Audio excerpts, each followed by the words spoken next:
Я приветствую вас, дорогие друзья, уважаемые гости и подписчики моего канала. Всем большое спасибо, что следите за новыми выпусками. Вот такой ранний достаточно, но прямой, живой эфир прямо сейчас с Пламеном Пастковым. Пламен, приветствую вас. Приветствую вас и вашу большую аудиторию в этой политически очень жаркой осени 2025 года с интересными мировыми событиями, которые, я уверен, вы приготовили по обоему и будем стрелять по очереди револьверными залпами. Обязательно. И, друзья, как всегда, формат прямого эфира подразумевает, что вы должны участвовать. Это сделать традиционно, очень легко и просто. Заблаговременно во время эфира можно оставить вопросы в сообществе YouTube, в клубе зрителей в Телеграм-канале, написать на экран. Это тоже опция приветствуется. Есть QR-код, который выводит прямо на экран ваш текст, сообщение, там, вопрос, предложение, мысли. Так вы поддерживаете канал заодно. Конечно, всем большое спасибо за то, что не забывайте ставить лайк и за вашу активность в комментариях. Начать наш разговор традиционно я предлагаю с опроса, трансляции с опроса эфира. Он звучит сегодня так. Кто может заставить Зеленского отойти из части территорий? Сегодня Зеленский общался с журналистами, в общем, дал старт отопительному сезону, сказал, что ему плевать на паспорта Труханова, мол, настоящие, фейковые, ему СБУ сказали, что есть, поэтому все, до свидания, не хочет разбираться. Значит, ну, там вообще смешная ситуация в Одессе, да, там поставили СБУшника, как, ну, в общем, городская военно-гражданская администрация, а тут решил месячник чистоты устроить. Все должны убраться в Одессе. То есть не защитить Одессу, там первый посыл, а убраться. Ну, в общем, целый ряд заявлений сделал Зеленский, и в том числе в очередной раз повторил, что из Донбасса никто не уйдет, а все переговоры будут вестись по линии боевого соприкосновения. Вот только такой возможен вариант перемирия. Так вот, варианты ответа. Кто может заставить? Трамп, Путин, ну, имеется в виду, что возьмет силой то, что сможет, то, на что претендует.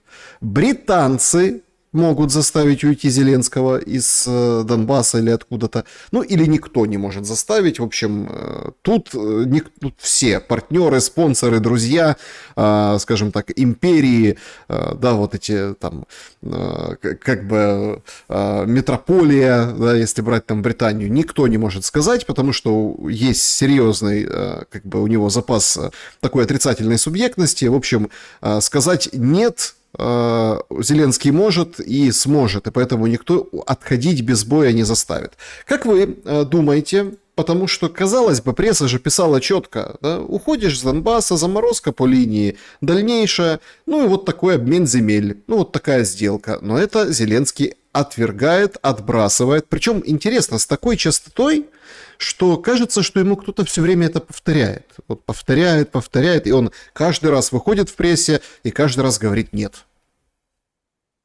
Слушайте, классное у вас выражение. Я возьму на вооружение с вашим разрешением, поэтому не успел сдержаться. Хороший запас отрицательной субъектности. Это было что-то, это шедеврально было. 1+3 и 3+1 ответ. То бишь не только 1 и не только 3, но 1+3, либо 3+1. А остальные варианты пока что отметаем. И я понимаю, что то, что я вам даю, это не будет то, что в конце прозвучит статистическим образом. Но, естественно, я всегда беру на себя вот эти риски и встречаю голос народа, скажем так, с полной ответственностью, даже тогда, когда мы с ним расходимся, с этим народом. Потому что у вас просто вопросы такие. Поэтому я думаю, что львиную долю разделят в ответы 1 и 3. Ну, там процентов на 30 с чем-то, наверное, каждый из них будет. Но я считаю, что 1 без 3 не может приказать такое Зеленскому, и 3 без 1 тоже не может это сделать. Поэтому 1+3. Ну, вот так. Угу. То есть вы считаете, что может Трамп и могут британцы, и в этой связке... Совместно, да. Совместно. И в этой связке могут надавить на Зеленского, и он готов прям брать и уходить. Хорошо, но смотрите, Трамп вообще занят другими вещами. У него большой тур по Азии, причем успешность этого тура достаточно спорная. Почему? Потому что, нет, ну, конечно, торговые сделки это прекрасно, да, там Таиланд, Камбоджа, они там между собой еще договор мирный подписали, в Японию съездил, кепку подарил новой премьерше Японии, да, а Япония возвращается. Japan's back. Да, это вау, ничего себе. Make Japan great again называется. Make Japan great again. Премьерша новая, впервые женщина-премьер в Японии, номинирует его на Нобелевскую премию мира. Такое ощущение складывается, что, ну, кто, азиаты держат нос по ветру, они уже привыкли, они знают, как общаться с Трампом. Хочешь, ну, как говорится, не послюнявишь, не поедешь, понимаете, не подмажешь, не попрешь. Вот такая история. И поэтому Нобелевская премия мира 2026 Япония подает Трампа. Ух, как интересно. Почему не впечатляет встреча, в том числе в Японии, ну, например, подписанное по редкоземам соглашение Трампа с Японией? Ну, скорее, это формальность какая-то, да, чтобы что-то подписать. Не такой уж большой игрок на рынке редкоземов японцы, они полностью зависят от Китая. Более того, там есть прецеденты, что часть предприятий из-за редкоземов, ну, в общем, работают с перебоями. Как вы думаете, удалось ли Трампу в этом турне по Азии набить достаточно количество аргументов, очков перед решающей встречей с Си Цзиньпином? Я думаю, да. Я думаю, да, потому что там, естественно, он приезжал не только с одной главной функцией, там всегда у них букетный вариант. Во-первых, одна из главных задач, именно одна из, а не главная, это была проверка насчет мобилизации стран, которые должны участвовать в формате AUKUS против Китая по умиротворению и по давлению на Китай. Поскольку Китай становится слишком субъектный, AUKUS был давно создан, мы часто это обсуждали, поэтому сейчас повторять не буду. Но в этом кластере стран, которые должны быть операторами британо-американской, британо-американо-австралийской, новозеландской, канадской воли, это и есть полный формат AUKUS, это Япония, это Южная Корея, это Тайвань, это Филиппины, это Индонезия, это Вьетнам. Это, ну, дальше можно смело продолжить как раз именно эту встречу АСЕАНе. Все там, которые были, за исключением Китая, должны были быть и уже являются подключенными операторами или операндами, ну, в этом режиме. Соответственно, долго уговаривать Японию, наверное, не пришлось.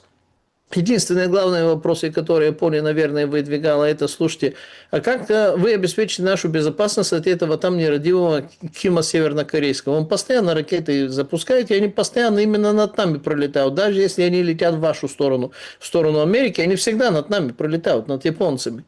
Но вы правильно заметили, что любой премьер-министр Японии человек достаточно покладистый, просто потому, что военно-побежденный и даже военно-оккупационный статус Японии никто не отменял.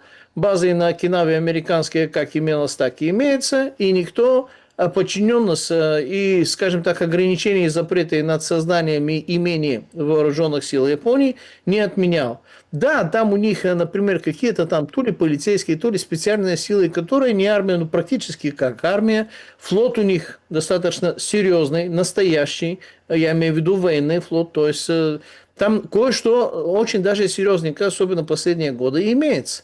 А по поводу редкоземов, которые вы так метко и болезненно, скажем так, напомнили, я припоминал такую интересную встречу, я там в каком-то поезде, Москва, Санкт-Петербург, на это там ночной поезд, там разговорили с человеком, который там был, он оказался, ну, далеко не последний человек на острове с формой рыбы под названием Сахалин, и как раз обсуждали вот эти японские тогда, ну, там новости, опять Синдзо Абе, пусть земля будет ему пухом, он все еще был при должности, и он мне сказал, а ты понимаешь, ну, тогда еще мы на «вы», под финал были на «ты», а ты понимаешь, оказалось, что Путин вот эти острова, Хабомаи и все остальные, Кунашир и прочее, не отдаст ни за что. Просто потому, что буквально пару лет назад обнаружили там огромное количество именно этих редкоземов. И тогда слово «редкоземы» не было таким стратегическим, часто повторяемым, привлекающим внимание, как сегодня, то есть как последние пару-тройку лет, когда они стали, ну, скажем так, более таким важным словосочетанием, чем обнаружили где-то нефть, либо золото. Тогда редкоземы звучало, ну, как-то для академической общественности. Что это такое редкоземы? Ты знаешь, как их зовут? Знаешь, как они пишутся? Знаешь, в чем они применяются? Тогда это было не так критично. Это было 2000 15-й, 16-й год, я, конечно, сейчас могу перепутать. Вот эти острова, маленькой Курильской гряди, которые потом стучатся, ну, должны стучаться в Хоккайдо, ну, там редкоземы. Соответственно, в северной части Японии, в силу географических, я надеюсь, подобий, не может не быть некоторое количество. Другой вопрос, это насколько это разведано. И да, вы правы, как бы это там не были хорошие, скажем так, месторождения по поводу этих редкоземов, с Китаем это не сравнить. И Китай все равно пока что является одним из больших мировых лидеров. Вернее, наверное, самый большой. Но подключить Японию в один строй в этой команде стран, которые должны под дудкой AUKUS оперировать против Китая, болезненными психологическими, не только психологическими, и экономическими, и политическими, и медийными, любыми там способами, они уже это сделали. Поэтому я считаю, что Трамп, вчера я следил за его сеткой, он буквально вчера, ну, вернее, когда я смотрел, это было указано 11 часов назад, значит, наверное, ну, позавчера практически это получается. Там разница по времени 12 часов, там легко, конечно, запутаться. Я уже сделал все здесь, в этой Малайзии, ну, там, где встреча в Асиане была. Лечу в Японию, буду встречаться с императором. Ваш DJT, Дональд Джей Трамп. Ну, наш DJT, на случай, если он наш, я думаю, что он не наш, ну, неважно, чей-то он все равно является. Повстречался не только с императором, но и с главным оператором императора, именно новый Ну, пример. смотрите, тут есть определенный нюанс, который я хотел бы, чтобы мы на нем заострили внимание. Немного нелогично, да? Потому что тема редкоземов, как вы сказали, она вызывает конфронтацию, потому что на севере Японии, да, они есть. Курильская гряда, спорная территория, они есть. И по идее, должен уже быть накал страстей вокруг этих Курил, которые там тянутся еще с прошлого века, да? Но по большому-то счету премьер-министр Японии говорит, а я хочу мирный договор с Россией. Мирный договор России и Японии. Это историческое событие. Я напомню, что его нет после там российско-японских противостояний, войны. То есть его нет. А она хочет. В том числе, чтобы, наверное, редкоземы добывать, и не было вот этих как бы позиций. Она не хочет, чтобы ее страна ввязывалась в войну.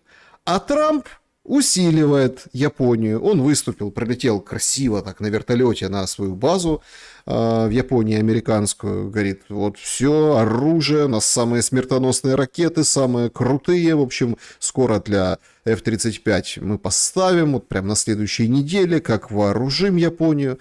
Ну просто что, а Япония мирный договор с Россией хочет. Сразу понятно, что это все как бы пушки, направленные в сторону Китая. Ну так, по крайней мере, выглядит. Ну и Трамп говорит, что мы теперь не будем политкорректными и будем брать и выигрывать войны. Выигрывать войны, как на одном из развертываний в Южно-Китайском море 2 раза с одного и того же судна упал сначала вертолет, потом самолет. И Трамп как-то немножко обескуражен был, потому что такая поездка, тут мускулами должен играть Трамп, а у него вот такая засада. Горит диверсия какая-то, может быть, надо разобраться. Ну, в общем, конспирологию подключил.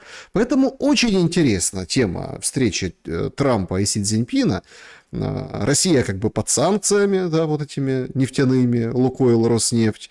Дмитриев в Америке договаривается. Блумберг оценивает, что плохо как бы договаривается. Ну, сам факт того, что он полетел на выходные, несколько дней. Трамп и Рубио, они в Азии, поэтому, собственно, вот Блумберг оценивает, плохо съездил Дмитриев. И многие посмеиваются, да, ерничают по этому поводу. Однако вырисовывается интереснейшая конфигурация, Пламен. Вот очень интереснейшая, где точкой своеобразной, ну, какой-то этапом, да, этапом назовем своеобразным, будет эта встреча Трампа и Си Цзиньпина. Как вам видится в этом пазле, да, мозаике, пазлик Украины, каким макаром будет вставлен или будет отброшен, потому что никуда из отверстий, дырочек вот этих не влезет?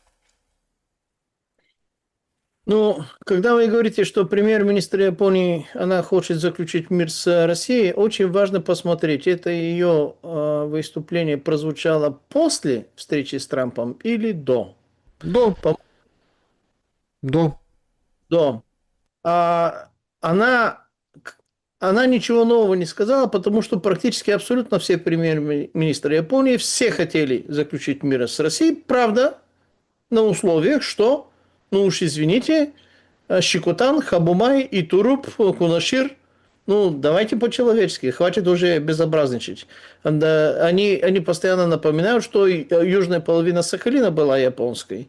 Ну да, Россия это захватила, наверное, на Сахалин у них силенок не хватает. Есть такая большая интрига. Она почти конспирологическая, но на самом деле документалистика применяется более чем серьезно. Я подробно сейчас рассказывать не буду. Известно, что был японский адмирал времен Второй мировой войны. И вот сейчас фамилия из головы убежала, который спрятал японское золото. Японское золото имеется в виду то золото, которое японцы собрали практически со всех подчиненных и завоеванных стран Второй мировой войны, начиная с Индонезии, Китая, Филиппин. Ну, коротко говоря, все, не будем все перечислять. Можно на карте посмотреть. Это действительно была достаточно такая масштабная конкиста, называя это по-испански.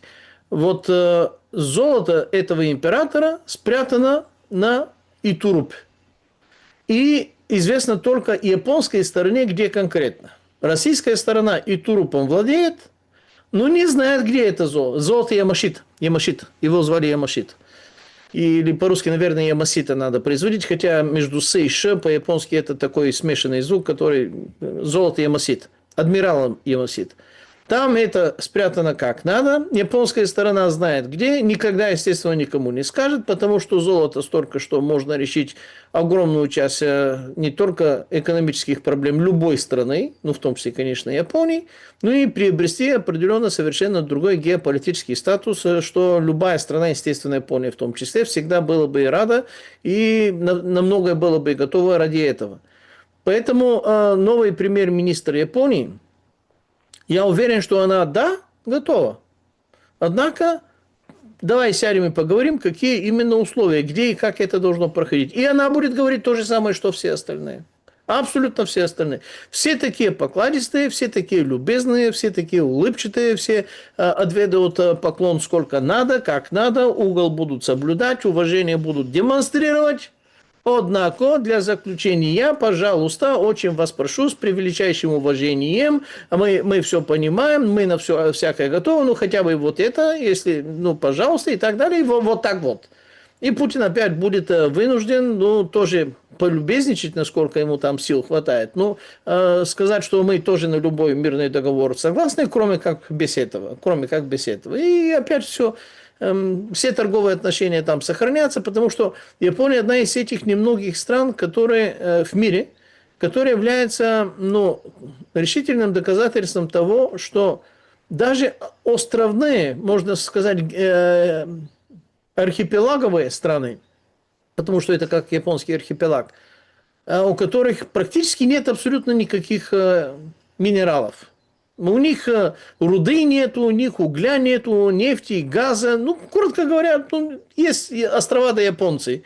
Риса немножко, рыбы, ну, сколько можно, бамбук, соевый соус и все остальное, что применяется. Однако, они производят абсолютно всю высокую технологию. Они производят самолеты, они производят шикарные авто, они производят шикарную электронику. Они живут, большая часть из этих японских городов, категорически и решительно в шестом технологическом укладе. Цифровизация, дигитализация, для них это не вопрос конспирологии, для них это вопрос обыденности. То есть, они доказали, что работая чужим сырьем, закупая и обрабатывая его, мы можем иметь очень такие неплохие, замечательно, можно даже сказать, результаты, которые можно не то что демонстрировать на весь мир, но, по крайней мере, обеспечить достойное существование народу своему, что очень важно. Соответственно, то, что вы сейчас разрисовали вот этот, там, вы что сделали? Вы сделали полет орла под масштабом и сравнили, то есть, что называется, в сравнении познается все, и с высоты птичьего полета все это рассказали. У меня тоже мой ракурс этого птичьего полета. Я лично считаю, что задачи Трамп, наверное, для себя, вернее, для своей социальной сетки будет писать, что выполнил на ура. у него другого, кроме как ура, не признается. Признается только ура, 2 раза ура и 3 раза ура. По-другому никак. Но, наверное, сам он себе прекрасно дает отчет о том, что решать военные вопросы, либо оказывать военное давление на Китай, или участвовать, или соучаствовать, либо регулировать отношения Китая с Тайванем можно любым, кроме как военным образом. Потому что военным образом туда вмешаться не смогут. Соответственно, я думаю, что вот эти страны, которые они уже приструнили, чтобы они оказывали давление на Китай, они потихоньку действительно подключаются. Они подключаются, и это вопрос дня X, когда Малакский пролив, то бишь Сингапур, в скобках Великобритании, скажет, а китайским судам уже больше никак, либо скажут, а китайским судам вообще-то страховать, фрахтовать вообще никак, и объявят энное количество китайского флота теневым флотом, и опять начнут, рубить хвост по позвонкам ровно так же, как сейчас делают это с... Я понял. То есть вы считаете, что это такое начало, прелюдия перед началом отработки Китая и темы Китая. Но так а Украина в этом пазле, вот костяшка какая? Потому что Трамп же... понятно, что он пишет у себя в сети и говорит, он сегодня одно, завтра другое, но тем не менее говорит, буду просить Си Цзиньпина не закупать российские энергоносители, что звучит достаточно сумасбродно, с одной стороны. С другой стороны, будем обсуждать мир в Украине. Он же как говорит, я закончил 8, 9, 15, 25 войн, вот сейчас следующая будет Россия и Украина. А следующая никак не наступает и не настает. Си в этом советчик, помощник. Вы тяжелый вопрос задаете. Потому что китайцы – нация контрабандистов. Они всегда нарушали все правила, существовали, и для них это традиционная форма. То есть, формально Си Цзиньпин может согласиться даже, и публично об этом не то что сказать, а публично станет явью, что мы сократили примерно процентов на 10, на 15, на 20, сколько там они договорятся, закупки российской нефти, либо российской нефти плюс газа. Они сказать такое могут. И параллельно с этим спокойно можно сделать так, что весь этот российский нефть и газ они будут закупать даже больше, чем раньше. От Северной Кореи. Если вы не в курсе, там, наверное, новое, неизвестное пока что месторождение сильно развелось. Благо, сила Сибири-1 и 2 входят на территорию Китая относительно недалеко от границы Северной Кореи. Сделать небольшой такой поворотчик и хаб или как это, байпас, что называется, в сторону Кореи, чтобы формально это через какой-то там 1,5 километра территории Северной Кореи заходило на территорию Китая, они могут. Они достаточно быстро инженерно это построить. Я удивлюсь, если это им займет больше, чем пару-тройку месяцев. Даже не удивлюсь, если они это сделают за пару-тройку недель. И еще больше не удивлюсь, если это уже готово на территории России в сторону Северной Кореи, не публично шумя об этом. Так что они могут это пообещать. Более того, они формально на банковском уровне, скорее всего, покажут, что да, вот видите, мы это сократили. Потому что сильно дразнить Америку, это как? Китай и Америка связаны. Как бы они не собирались давить друг на друга, выкручивать друг на друга, 157% пошлины, давай не 157, а 100%. Эти 100% мы сейчас будем обсуждать. Весь этот водевиль, это серьезный водевиль, водевиль все-таки, политический водевиль, который мы с вами, новостной водевиль, который мы с вами обсуждаем, это понятно, что это микроэпизоды большой игры. Если не подняться действительно в высоте птичьего полета, трудно понять и тренды, и куда, и как, и что ожидать. Даже в перспективе, скажем так, пару-тройку месяцев, не пару-тройку лет. Я думаю, что Си Цзиньпин даст свой обычный китайский ответ, в котором будет мало что понятного. Некоторые важные вещи он пообещает. И если он пообещает, скорее всего, запросит, чтобы это было секретом.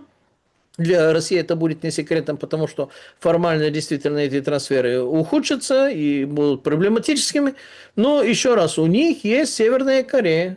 И не только Северная Корея. Если нужно, они это сделают через Монголию. Если им нужно, 2 байпаса сделают. Это не так невозможно для Китая. У России там, естественно, инженерные, строительные, производственные, даже демографические мощности, мягко говоря, слабоватые. Там просто населения нет, там территории.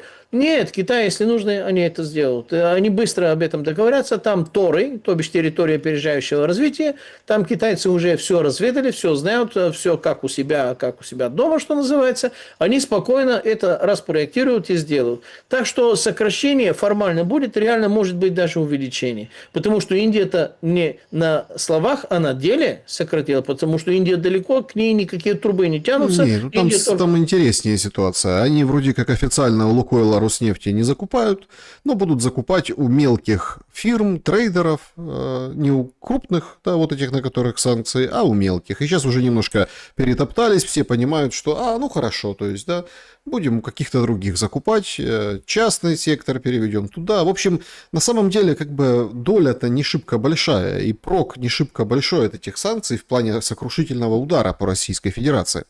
Но если вернуться к теме Украины. Пламен. Политико пишет... Простите, я вам не ответил, совсем коротко, по пару предложений.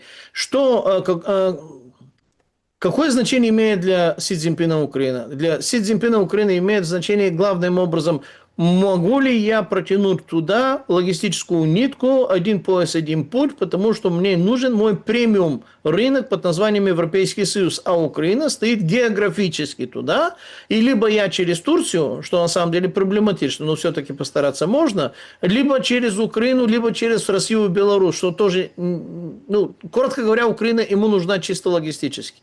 Ну и да, может быть, Трамп намерен пообещать некоторые эксплуатации на будущее, когда речь придет по поводу этих редкоземов, либо что-то подобное будет обсуждать. Но Украина или мир на Украине его интересует только с точки зрения того, могу ли я туда мою нитку логистическую протянуть, мы быстрые железные дороги для того, чтобы железными составами не только пассажирские, но именно и грузовые можно было туда, в Европу, отправлять или не могу. Если я не могу, разговор мне про Украину безинтересен, даже более интересно, чтобы Россия продолжала воевать, и Россия продолжала не проигрывать эту войну. Мы это уже обсуждали, простите, я обещал пару предложений. Ну, смотрите, Пламен, тут такой момент. Политико сегодня публикует материал о том, что Словакия, Чехия, Венгрия, да, они собирают коалицию, Вышеградский, собственно, блок внутри ЕС, который будет противодействовать введению, я так понимаю, новых санкций против России и помощи Украине. Противодействие заключается в историческом и истерическом моменте денег, потому что вопрос денег портит даже таких светлых людей, как европейцы. С долей сарказма говорю я. В общем, Бельгия вроде как окончательно дала отворот-поворот вот этим всем идеям пользоваться российскими активами, телом, да, потому что это ложится бремя конкретно на Бельгию, говорит, не-не-не, мы на такое не подписывались. Деньги достаточно большие, 130-140 миллиардов, то есть не надо как бы Еврокомиссии, так сказать, лезть в ту сторону, иначе бельгийцы не расплатятся. И они это четко понимают. Где вот у них все просто так, кроме денег, да, они четко видят, что здесь есть здесь вопросы финансов, то нужно быть скрупулезным. А Макрон тоже против, потому что понимает, он все понимает, что деньги остальных просто после этого прецедента заберут, и Европа перестает быть вот какой-то гаванью. Тихой давно перестала быть, но хоть какой-то гаванью, где есть финансы, где они могут работать, приносить пользу. Действительно, такой мировая система полностью будет переформатирована. И вот этот восточный блок этих небольших стран будут как бы стараться действовать сообща. Получится ли? И что вы думаете насчет того, хватит ли вообще денег Украине? Предложение о том, что давайте национальные бюджеты Европейского Союза, стран Европейского Союза, возьмут в долг и отдадут Украине. То есть вообще как-то странно. Долг берут европейские страны, Украине отдают. Украина, конечно, их вернет после победы над Россией, репараций и всего остального. А должны остаются европейские страны. Поэтому Мелани петляет, она, конечно, целуется, обнимается, улыбается с Зеленским, но конкретно на оружие не скидывается, говорит, я лучше там сама построю свои отношения. Другие страны как-то дико на этот смотрят момент, даже более того, сейчас пресса пишет о том, что это идея, а давайте страны, каждая возьмет в долг, и Украине поможем, еще более убийственная, чем засунуть условно жало в российские активы. Дадут ли денег? И вот кто заплатит за военный банкет, продолжение войны на территории Украины? Зеленский же четко говорит, он бодр, силен, говорит, 2-3 года.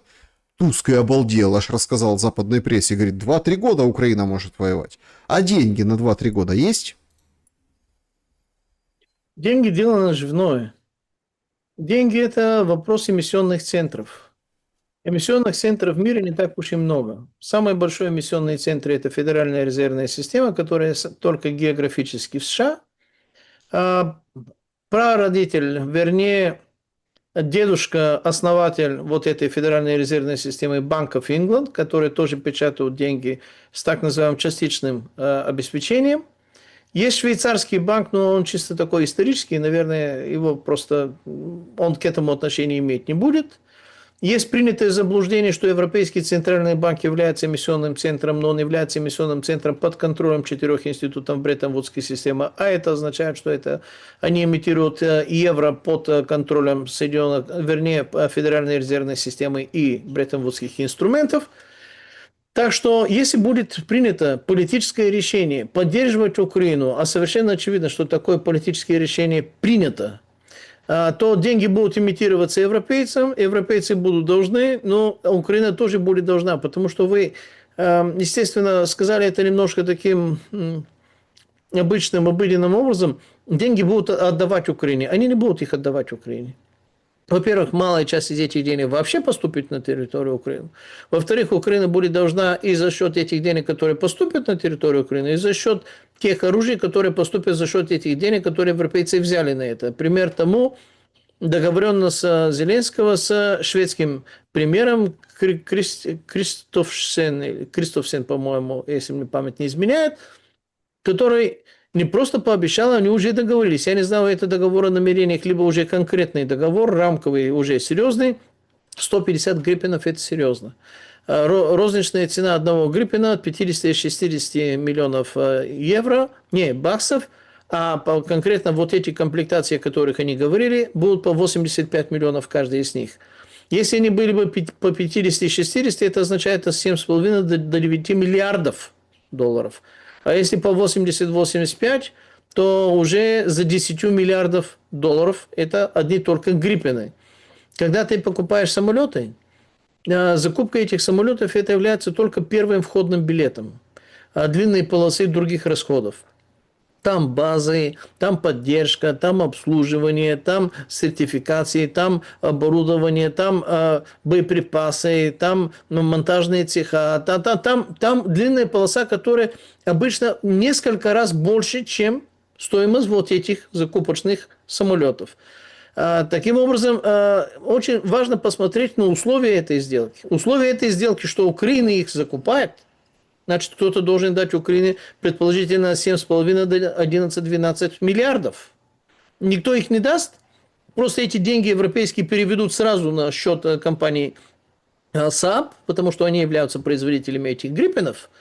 И Украина получит самолеты и долг за эти самолеты в размере около 11 миллиардов. Так у Украины столько долгов, что уже все равно.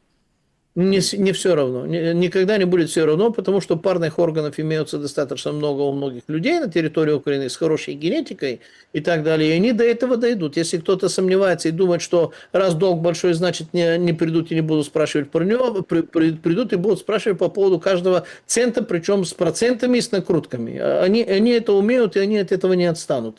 Это вопрос, на какие условия. Но главное, что эта сделка заключена на условиях, что первые гриппены должны появиться года через 3. И эти 150 гриппенов, скорее всего, будут растягиваться минимум на 5-6 лет. Минимум. А, Александр, что это означает? 2025 плюс 3 – это 2028. А не мы ли с вами много раз в этой студии говорили, что 26-й, то бишь следующий год, должна подключиться Восточная Европа, а 28-й, 9-й год должна подключиться и Западная Европа, и что война продолжится не меньше, чем до 1934 года, потому что если 28-й, 9-й год будут поступать первые Гриппины, они не будут поступать большими пачками по 20, по 30, по 50. Они будут поступать пару, тройку, пятерку максимум в рамках квартала, и так будут ну не капельным, но таким растянутым по времени, размазанный как масло на ломтик хлебушка по времени, потому что у корпораций, производящих гриппинов, и того произведенных гриппинов, если мне память не изменяет, когда листал, то ли 250, то ли 267. И того они произвели для себя и для всех других операторов. То бишь эти 150 это самый большой заказ, который они всегда, вообще в своей истории своей видели. Они, у них этих гриппинов на складах не валяются. У них их нет, и производственной мощности, очевидно, нужно создавать другие, такие, которые могут это произвести. Я к чему? Я не к тому, эти гриппины будут ли геймченджером. Они могут стать геймченджером, если залповым образом появится действительно 150 гриппинов, хорошо упакованные, хорошо оборудованные с боеприпасами, с хорошими опытными пилотами, что на самом деле все является фантастикой. И тогда на несколько месяцев это будет действительно достаточно болезненный геймченджер для ведения вот этих военных действий. Но поскольку такого не будет, и быть не может, и таких возможностей даже нет, даже если есть такое желание, то появление вот этих гриппинов небольшими пачками – это очень удобные куски мяса, которые российское ПВО, российские вообще-то военно-воздушные силы будут это пожирать и перемалывать, потому что легче перемалывать маленькими порциями, нежели большими порциями.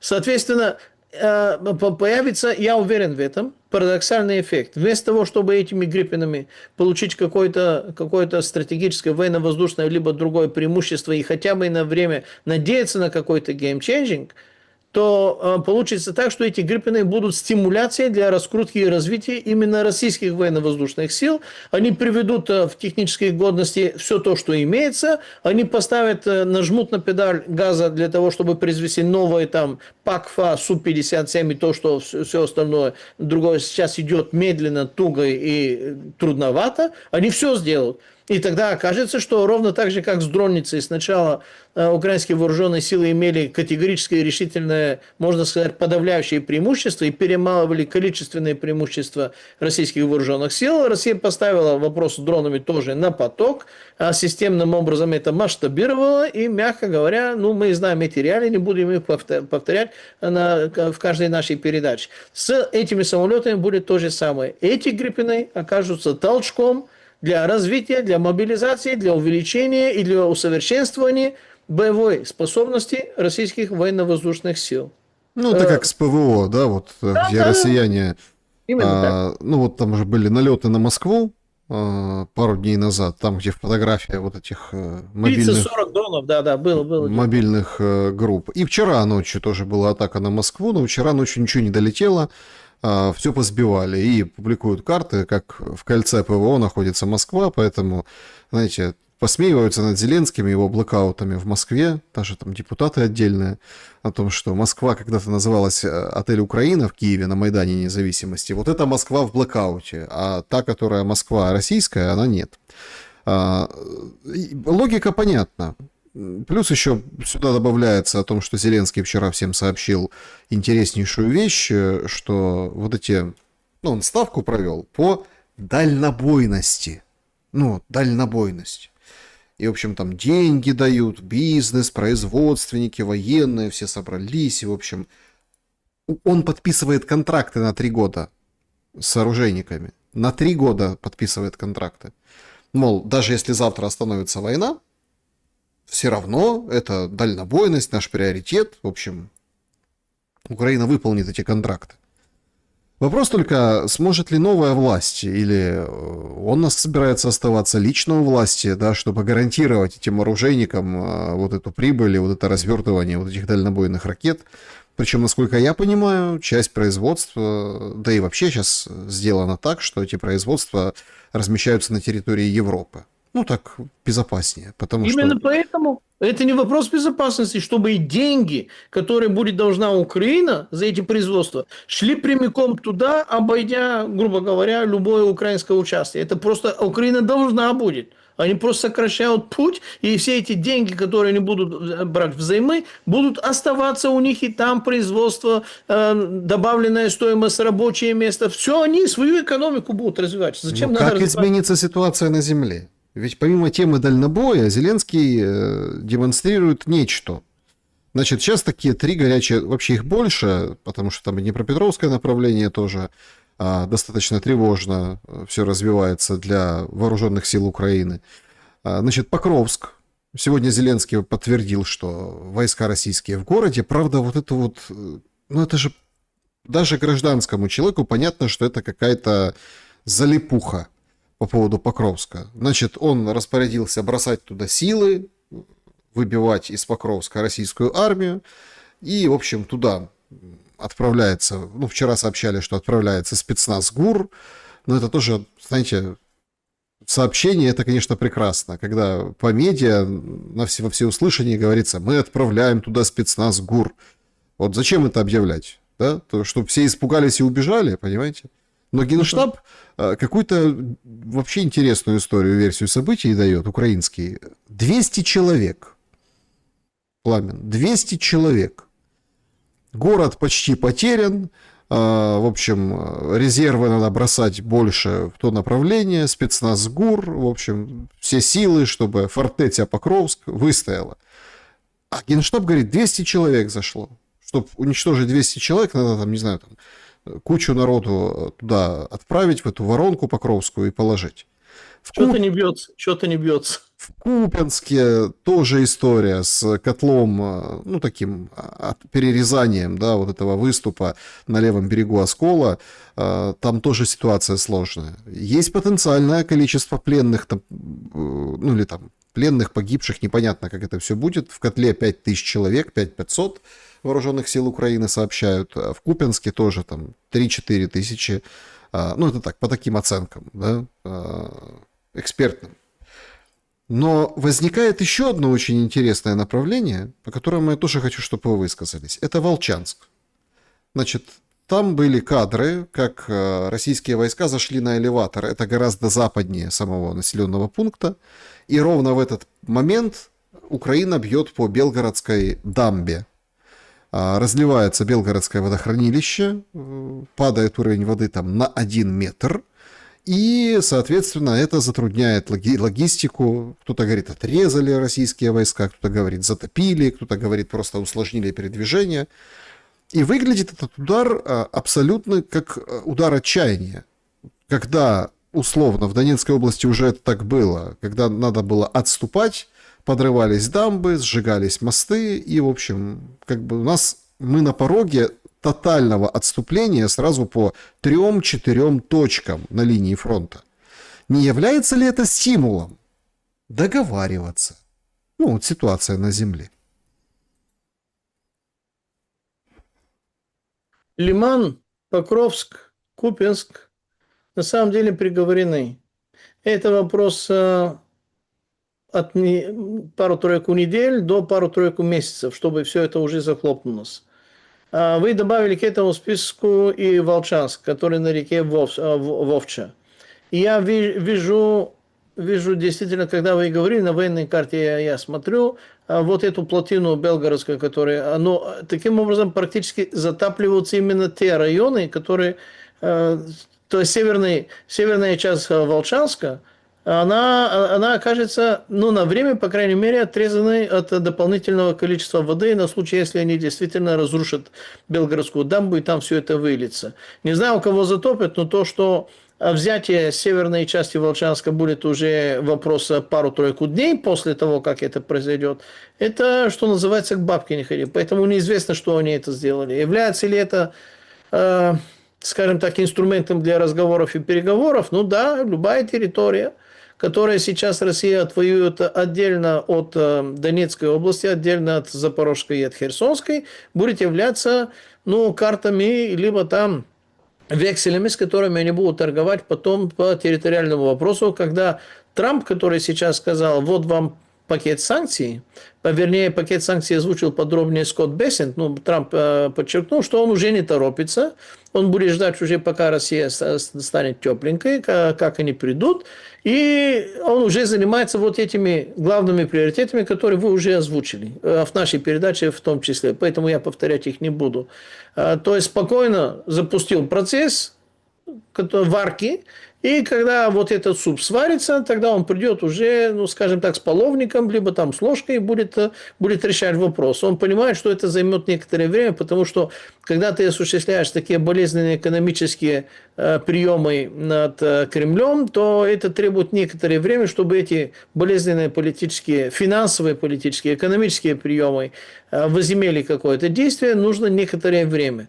Чтобы Эльвира Сафикзадова Набиуллина несколько раз пришла, скажем так, почти биться в истерику к Владимиру Владимировичу и сказала: Владимир Владимирович, у нас бюджет не бьется, у нас вот здесь дефицит, вот так сокращение, вот здесь налоги надо увеличивать, вот это.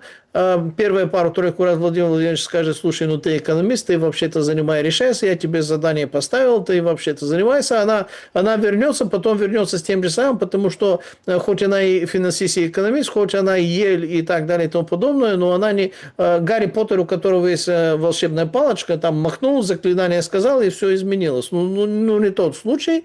К Мишустину постоянно будут прибежать раньше регионы и доноры, которые стали дотационными и будут просить денег, причем просить денег не на сладкую жизнь, а, например, на инфраструктуру, на починку труб, на починку там, скажем так, тепловые станции, на то, что без чего зима будет проблематической, даже без учета того, что это не Украина, которую бомбят, потому что если износ такой серьезный, то надо как-то заниматься плановым обслуживанием хотя бы и как-то, но на плановое обслуживание тоже не везде хватает, особенно в регионах. Да, вот эти несколько, 6-7 городов, где заключается большое количество денег и демографию, то есть Россия это уже страна 10-12 городов. Ну, практически с урбанизацией не будем на эту тему заикаться, практически все страны уже такие, что действительно является большой проблемой, сейчас не это будем обсуждать. А вот остальная огромная территория, которая на картах смотрится внушительно и впечатляюще, надо понимать, какое количество вообще населения там имеется и как это население вообще справляется с обыденной жизнью. За Уралом 26-27 миллионов было, я уверен, что сейчас на пару-тройку миллионов меньше. А за Уралом там всего несколько городов, и вне этих городах сказать, что это жизнь, скажем так, любителей экстремалов, но не более чем.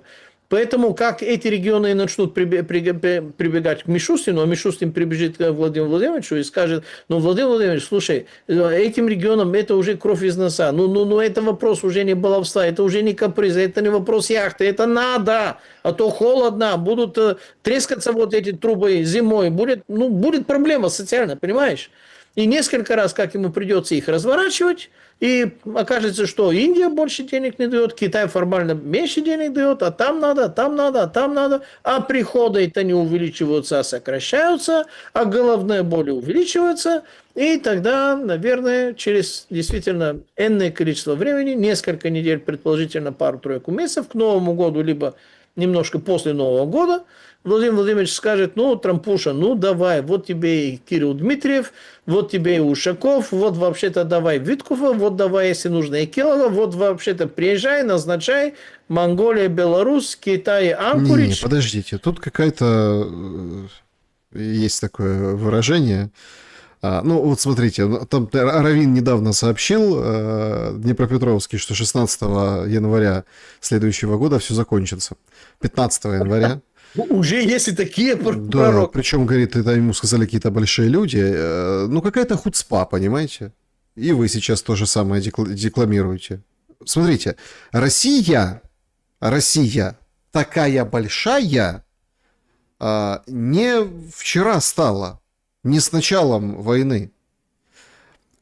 СССР был точно такой же, да? Несколько там больших хабов, городов за Уралом, да, вечно развивающийся Дальний Восток, Сибирь, полярный круг, то есть мы понимаем, да, Магадан, Чукотка.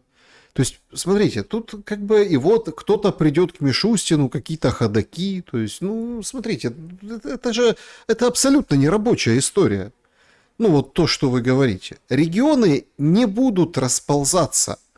Регионы расползаются не когда холодно и голодно, а регионы расползаются, когда сыто и жаба давит, делится. Вот тогда регионы расползаются. Ведь на Я не самом говорю, деле, пожалуйста, смотрите, что они будут просить деньги на обслуживание, губернаторы будут просить. Они тоже послушайте, когда сепарированы. есть деньги, тогда начинается вот это брожение. Когда денег нет, брожение, как бы наоборот, все становятся в очередь в стойло, так сказать, в один ряд и ждут деньги из центра. В этом и заключается политика, да, России как империи. На украинском примере точно так же. Вы же помните эти длинные споры, а кто кого кормит? Донбасс, Украина, Украина, Донбасс. Помните? А Донбасс ничего, так нормально поднялся, да, там олигархат, ахметовские, вот это все, заводы, пароходы, экспорт, все отлично, стадионы строили, в футбол играли, Донбасс-арену отгрохали, евро провели, это все было... Я там был, это было шикарно, да. Это был такой расцвет. На фоне этого расцвета захотели тоже, скажем так, другие. И, в общем, произошла на фоне нормальной экономической ситуации, нормальной, по сравнению то, что сейчас, да, это прям как небо и земля, космос просто, по тому курсу доллара, по тем показателям макроэкономическим, это просто небо и земля. И вот от этого это все пляшет, понимаете? От там сытый или голодный, условно. Кому холодно, тот тулится, Пламен. Кому жарко, тот пытается выйти на сквознячок. Ну вот ужарилась Украина, повыходили на сквознячок. И сейчас говорят, что мы не можем остановиться. Значит, ТЦК получает все базы данные. ТЦК будет рассылать всем массово. В общем, опять в розыске куча народа, опять всех под ружье. Почему? Потому что это должен реактор работать. Надо подбрасывать в эту топку новых и новых людей. Еще. Хворост, да, хворост. А сами вот эти десантники выходят и говорят, так а мы не можем остановиться. Это что означает? Мы должны собраться и куда? В Карпаты идти? Так это же из Карпат и пришла, зараза вся, понимаете? Пришла, захватила Киев. Идея имеется в виду вот это. Потому что в Киеве были, ну они там есть сейчас, продолжают быть, но я имею в виду в отрыве от идеологии, умные, современные, креативные люди. Ездили в Москву из Москвы специалисты там по всем отраслям, по телевидению, по каким-то, не знаю, там и телевидение, и медиа, и заводы, и какие-то технологии, и все обменивались опытом. Сейчас вот выходит, это же просто ужас. Выходит там с еврейской фамилией представители компании Firepoint, разработчик типа Flamingo, и говорит, ой, вы знаете, у меня был российский паспорт, но я, конечно, отказался. Это была современность. И семимильными шагами шли вперед. А потом, когда дух Карпат спустился на столицу, на холмы киевские, мы откатились назад, понимаете? Потому что русские книжки мы сжигаем или сдаем в супермаркет на переработку. По-русски никто... Техническая документация по-русски, понимаете? А мы от нее отказываемся, говорим, вот по-английски нам сейчас нарисуют. Поэтому я тут с вами не соглашусь в этом ключе. Ну, как вы понимаете, там сейчас регионы надавят на Россию. Не надавят на Россию регионы. Ну, так у них построено. И так было и при царе, и при советах, и вот сейчас при Путине. Это один из тех редких случаев, когда я частично с вами не соглашусь, просто потому что для того, чтобы регионы это терпели, губернаторы, конечно, не будут инициаторами, скажем так. Губернаторы приезжают в Кремль вынужденным образом, когда действительно что-то горит. А такие, у которых что-то горит, особенно в этот сезон, когда ты не обеспечил всеми этими, я имею в виду инфраструктурными там обязательствами, я не говорю про какого-то развития, какого-то процветания, каких-то новшеств, я про обыденность уже говорю, именно регионов, не этих там 10-12 городов как городов. Некоторые из них города федерального значения. Я даже более, когда вы говорите сейчас про город-герой Киев, я даже более страшное слово скажу, по крайней мере для этих там, ну, из землянки ООН-УПА. Я более русский город, чем Киев, не видел. А в Киев в разы более русский город, чем Москва. Москва это действительно как Рим, как Царьград, это мегаполис, это столпотворение наций, национальностей, религии, всего остального. Более русский город, чем тот Киев, который я видел до 2014 года много-много раз, когда гулял не только по Крещатику, и там перед домом Булгакова, Михаила Афанасьевича и так далее. Более русский город я не видел. А сейчас что произошло? Да, я знаю, что произошло. Вы так сказали, как будто эти какие-то дикие горцы пришли в равнину и начали устраивать свои порядки. Эти дикие горцы, они всегда были, во-первых, это не совсем горцы, и во-вторых, их всегда выращивали, дрессировали, обучали и запускали в качестве прокси-инструментов других внешних политических деятелей. Например, очень интересно, вот эти мемы, которые стали распространяться где-то с 2004 по 2014 год, что русские это вообще-то не русские, это монголо-татары, и это именно оттуда пришло, но оттуда не географически. Я сразу начал вспоминать, а где я такое слышал? И я вам скажу. У нас в Болгарии есть наша же, собственно, Украина, которая Македония называется. Ну, формально Северная Македония. Мы называем ее Вардарской Болгарией, потому что река там Вардар, как Днепровская Русь или там неважно как. А вот эти ребята там, те же самые австрияки, когда в начале 20 века стали решать, как кромсать вот эти Балканы, так, чтобы не образовалось какое-то сильное, единое, большое государство, которое будет относиться положительно к России в результате освобождения Болгарии от османов, они раскромсали Балкан и стали заниматься внедрением искусственного македонского языка, который сделали вперемешку с некоторыми местными диалектами, плюс сербские, и удаляли болгарские слова. Хотя вся документация, правда, как вы говорите, например, церковные там архивы и все остальное, кто когда родился, женился, крестился и так далее, все там свидетельство, плюс обучение, образование, все на болгарском, на церковно-болгарском языке, никак по-другому. Там они тоже ввели вот этот мем, который македонцы и сейчас вам расскажут, что Болгария на самом деле не славяне, Болгария это вообще-то дикие люди, Болгария это монголо-татары. Ха! И те, и другие говорят про титульные нации, про большой, скажем так, земли, большей части этого народа, одно и то же.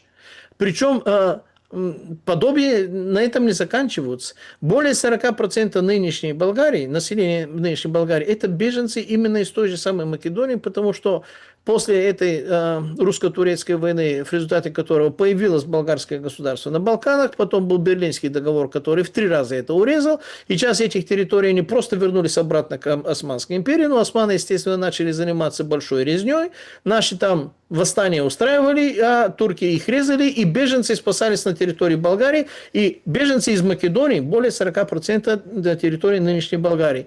Вот ребята из территории нынешней Украины, более 40, более 50% за Уралом. Я там был десятки раз, месяцами был. Ну, по роду своей профессии. Там у меня такая динамическая, постоянно в разъездах была профессия, и там занимался, и там и с местными там музеями там занимался, с археологическими, с другими там вещами. Более 40% населения за Уралом выходцы из Украины. Выходцы из Украины 20 века, назовем это так, офшор. Так что здесь то же самое. Более того, я в Сургуте был в ветеринарной клинике, где доктор Василенко, который, кстати, из Винницы, говорил, а у нас здесь есть украинское телевидение. То есть в Сургуте действительно тогда, это был 2006-2007 год, в России, в определенных городах и регионах, по желанию некоторых местных, скажем так, населения, либо там в качестве либеральной такой толерантности, специально за деньги государства российского организовали вещательный канал на мовноязычный, что называется. Я был несколько раз приглашенный в Москве в библиотеке украинской литературы в центре Москвы в рамках Садового кольца, шикарное огромное здание, шикарная огромная территория, где было, уйма литературы, я не знаю, сколько десятки тысяч томов, где ребята, естественно, все русскоязычные, все, естественно, выходцы из Украины, и там действительно на деньги московского мэра тогда все еще Лужкова по его же инициативе. Вот эти мосты, не просто дружба, а братство и подчеркивание, что мы единый народ с этнографическими различиями, оно всегда работало, ну, вернее, работало, пока вот эти деятели, которые вы отзываетесь немножко по-другому, а я их описываю, воспринимаю немножко, ну, с моей точки зрения, я вижу здесь внешнюю руку, которая должна была превратить часть одного народа в антинарод для того, чтобы разрушить и большую часть другого народа и государственности, люди не понимают, что они, правильно вы сказали, являются хворостом в этом огне, в этом костре, в котором нужно сжечь всех. Они являются хворостом-поджигателем. При этом, конечно, они вынуждены и предназначены сгореть дотла самостоятельно в первую очередь. Но продолжают настаивать на вот это антирусскость. То есть пока они не поймут, что ими не просто пользуются, а ими пользуются смертельным для них образом, смертельным, губительным, ужасающе губительным для них образом, то пока они не выключат телевизоры, они за умы не возьмутся. Они не будут рассуждать головами своими. Они не будут читать книги. Вы правильно сказали, убираем русскоязычную литературу. И что, украинскоязычную такого написали? Нет. Где вот эти творцы, деятели и технари, которые все это написали? Смотрите, ну где? В России или в Америке, понимаете? Или, ну, все уехали. А сюда, если что, привезут бангладешцев. Так, по крайней мере, обещают, так говорят. Два комментария, если можно, в режиме Блица. Будем подводить итоги нашего вопроса. Значит, Орбан пишет у себя в соцсети, что у Европы заканчиваются энергия и деньги. Значит, задается вопросом, кто возьмет на себя бремя восстановления того, что останется от Украины после войны. В четверг или пятницу встречались, пишет, с европейскими лидерами. Вчера с Папой Римским, премьер-министром Италии. Я видел это своими глазами. Сегодня каждый европейский руководитель думает о войне. У Европы заканчиваются ресурсы, энергия и деньги. Самый главный вопрос, кто будет финансировать то, что останется от Украины после войны? Кто вообще сможет себе это позволить? Какая такая страна Евросоюза готова отправлять десятки миллиардов евро Украине, которая не в состоянии сама себя содержать? В Брюсселе придумали новое чудо-оружие – конфисковать и использовать российские валютные активы в Европе, но это уже российско-европейский конфликт, и он может стать прологом к войне. Эскалацию можно предотвратить только прямыми переговорами между Россией и Европой. Именно к этому мы и призываем на наших последних встречах. Этот комментарий заслуживает внимания. И короткий комментарий Лукашенко. США могут разыгрывать спектакль в отношении России по поводу украинского конфликта. Если США разыгрывают спектакль, а Орбан что делает? Я в этот раз, конечно, не соглашусь с Виктором Орбаном, просто потому, что он продолжает называть Европу и Европейского Союза как будто какой-то субъект, от которого что-то зависит. Хотя он, я уверен, прекрасно понимает и прекрасно знает, не просто понимает, что Евросоюз это не субъект, это объект. Это ведомый, внешнеуправляемый ведомый объект. Евросоюз, который деамериканизировался волею администрации Соединенных Штатов Америки еще с прошлой каденции Дональда Фредериковича Трампа, сейчас отдан под управлением Демократической партии США и британцам. Причем британцы превалируют, хотя их менее слышно. Они не как американцы, они не шумят, они работают, они действуют. Я и в моей родной Болгарии это прекрасно вижу. То есть повестка в Европейском Союзе сохранилась такой, как будто все еще президентом Соединенных Штатов Америки является Билл Клинтон, Барак Хусейн Обама II, либо Джозеф Байден на крайнях. Именно такая, как будто не поменялся там портрет вот этого главного верховного главнокомандующего, хозяина овального кабинета. Так что деньги, Виктор Орбан, он, конечно, задает вопрос риторический, но деньги найдутся без проблем.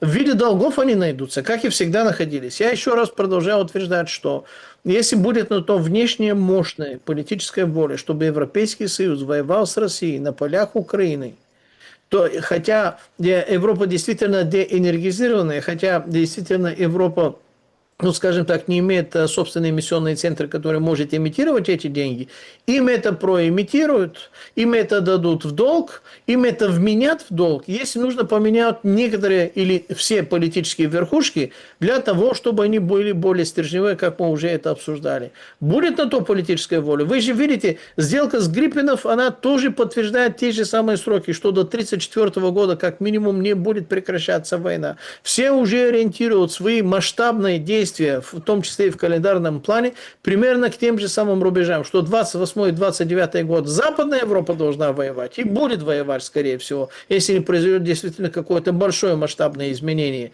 глобальное, я имею в виду, не региональное. А до 1934 года война должна продолжаться, согласно их расчетам. Потому что если речь идет о бюджетировании, значит, мы должны понимать, это глобальные банкстеры. А глобальные банкстеры, которые своими финансовыми инструментами, процентами, кредитами, долгами, ипотеками и всем остальным определяют, кому жить, кому не жить, кому погибать и в каком сценарии погибать, героически либо позорным образом, они управляют вот этими процессами. Не воля Путина либо Зеленского. Два Владимира этот вопрос решить не могут. Поэтому Лукашенко частично прав, когда говорит, что американцы здесь вообще-то театр устраивают. Ну, я бы здесь обязательно добавил бы и британцы. Правда, британцы не театр устраивают, они занимаются процессом управления. Поэтому, наверное, правильно, что он мне сказал, британцы и американцы здесь театр устраивают. А британцы не театральщики. Британцы немножко другое. Это действительно другое. Я недавно делал специальную такую передачу по поводу участия ни местных, ни британцев в британских органах власти, что местные там меры и всякое такое, что в Камере лордов, что в качестве других политических деятелей, они готовы и премьер-министра, и министра образования, и любых других министров сделать именно этих там индийцев, пакистанцев, негров, кого угодно, как угодно. Однако министр обороны, министр внутренних дел, Ми-6 и Ми-5 никогда не бывают другими, кроме как настоящими британцами. Я специально проходил хронологически по всем этим параметрам, и там исключений не было. То есть, то, что для них все еще является стержневым, важным, духоскрепным, не побоюсь этого слова, потому что дух их немножко другой, не такой, как у нас, но не суть. Они такие компромиссы, такие либеральные, скажем так, изящества, как они себе позволяют с другими там главами, не позволяют. 157 из лордов, из 834, по-моему, лордов, это уже не местные, это мусульмане, это коричневые и черные. 157 на сегодняшний день. Но верхние камеры лордов, те, которые наследственные, те, которые главные, на территории которых находится Лондонская Сити, оно собственностью определенных лордов, это земля буквально. Нет, там такие глупости не делают. Это только нижняя камера, где их больше лордов, там такие игрушки возможны, там такие политесы и политкорректности возможны. Не-не-не, там, где речь идет о серьезных вещах, тогда такое не может быть. Поэтому Виктор Орбан, если он переживает за то, кто будет восстанавливать Украину, так он уже выступил в качестве кандидата, поэтому я его приготовил в качестве нашей заставки, поэтому он и с Виктором Орбаном сейчас разговаривает. Потому что Эрдоган выступил, давайте, Дональд Трамп и Путин ко мне здесь, если они там боятся в Будапеште там летать, там сложновато, сбить хотят, вообще-то всякое такое. И Турция является, в отличие от BlackRock, которые 1,5-2 месяца назад сказали, что они не являются уже или пока что кандидатами на поствоенное восстановление Украины, султан Эрдоган сразу сказал, а мы, да, мы, почему бы и нет, мы готовы. Почему? А потому что у него есть производственная мощность. Слушайте, откуда у него взялись производственная мощность? Промышленность требует энергию. Ага, ему строят атомную электростанцию, а кую, опять же, Росатом. Ну, у человека есть и энергия, у человека есть и трудящих, работяг, турок, у человека есть и промышленность. Чего бы ему не заняться, действительно? Европейцы даже если захотят, буквально 2 дня назад они взрывали последние вот такие большие, ну как трубой там своих атомных электростанций, то они, Германия их взрывает. И становится любопытно. Слушайте, ребята, чем вы вообще-то энергию будете производить? Ветряками? Солнечными этими? Или как? И Volkswagen Group, вот скобочку вам открою, небольшую тайну. Знаете, каков размер капитализации Volkswagen Group, которая является самой большой автомобильной компанией в мире, и на которой работают 80 с чем-то тысяч компаний, не сотрудников, компаний 80 с чем-то тысяч. 58,37 миллиардов. Это общая капитализация. А знаете размер долгов компании Volkswagen? 220,11 миллиардов. То бишь, Volkswagen Group в фактическом банкроте. Самая большая автомобильная компания в мире. И Да. ее китайцы тепленькой. Поэтому Значит, подведем итоги нашего опроса. Кто может заставить Зеленского отойти из части территорий? 7% никто, 11% Трамп, 12% британцы, 71% Путин. В том смысле, что заставить я силой, прогадался, да. войной. Значит, друзья, спасибо большое, что ставите лайки. Давайте несколько вопросов, которые люди оставляли в сообществе YouTube и, конечно, в чате трансляции. Это прям очень интересно. Значит, вот такие вопросы у нас имеются. Лина Востроилова, вопрос. Ситуация для Украины – это закономерность, вытекающая из ее же действий или бездействий в плоскости построения государственности? Каков баланс причин внутренних и внешних? Реакция, то есть состояние на Украине является следствием действий верхушки и бездействия населения. Оксана, исходя из моего понимания, продолжение конфликта коренится в самих США. Если бы Штаты искренне желали мира, они бы продавили Европу и Британию, как это уже случалось с пошлинами и увеличением расходов на НАТО. Утверждение о санкциях против российской нефти несостоятельно, учитывая возможности дестабилизации в нужное время нужным людям Ближнего Востока, или кто-то всерьез верит, что Россия не помогла США в этом регионе, что приведет к взрывному росту цен и компенсирует сокращение объемов. Задумывались ли вы об этом, или кто-либо, или все по-прежнему живут в мире иллюзии об величии США и Великобритании? Не для того делались громкие заявления в Тяньцзине и Пекине в сентябре о новом равном миропорядке, чтобы Трамп приехал и указывал, кто у кого что должен покупать. Недооценивать противника, врага, либо таких действительно больших глобальных субъектов, которые являются, по сути, может быть, единственными из 5-6 более-менее субъектных, суверенных стран в мире, метрополий, которые они там называются, я считаю, что это неправильно, это так мягко, деликатненько, потому что с первой частью, что было оценочным суждением, совершенно понятно, я не согласен. У США есть огромные титанические ресурсы, которые пока что даже не подключены, огромные проблемы, которые сейчас нарастают, но тем не менее недооценивать их и ставить кого-то другого, можно, конечно, но это не очень умно. По поводу Британии, которая смотрится, да, менее серьезно, какие-то там острова, на которых практически ничего нет, даже из Шервудского леса остались там несколько там рощи и деревьев, может быть, да. Но если вы посмотрите на британское сообщество, на Commonwealth, там 56 стран из 2,4 миллиарда населения, которые работают под британскими стандартами, британским бухгалтерией, британским счетоводством, британскими финансовыми законами, британским финансовым правом, британским морским правом, британским что угодно. Так что, пользуясь вот этим титаническим ресурсом 2,4 миллиарда населения, под своим не формальным, не официальным, но зато реальным контролем, и говорить, что у них это самое, да, у них проблемы огромные. И да, они сами виноваты в этих проблемах. Так оно и есть. Но от этого нам что, теплее, холоднее, или как, или лучше? Не думаю. Александра, с чего вы взяли, что инфраструктура в регионах России плохая? Это бред. У нас трубы не 1901 года, когда вы были в России, чтобы так утверждать. И помним 90-е, сейчас в сотни раз лучше. Больше похоже на пропаганду. Украинцы без света, газа и воды не прибегают к Зеленскому, а вот русские побегут к Мишустину. Мне любопытно, из какого города Александр, который задает этот вопрос, потому что... Александра. Мне интересно, с какого города она, потому что я уверен, что я был в больших городах России, чем 90% русских, по той простой причине, что мне даже и сейчас легче и проще перечислить те города, где я не был. Поэтому, да, особенно там за Уралом, они даже более опрятные, хорошие, ухоженные. Вообще-то это было наслаждение смотреть на уход и на качество, на порядок в этих городах, чем Москва. Сибирь, она более классная, более приятная, более шикарная, на мой взгляд, чем ну, значительная часть из европейской части России. Назовем это деликатненько.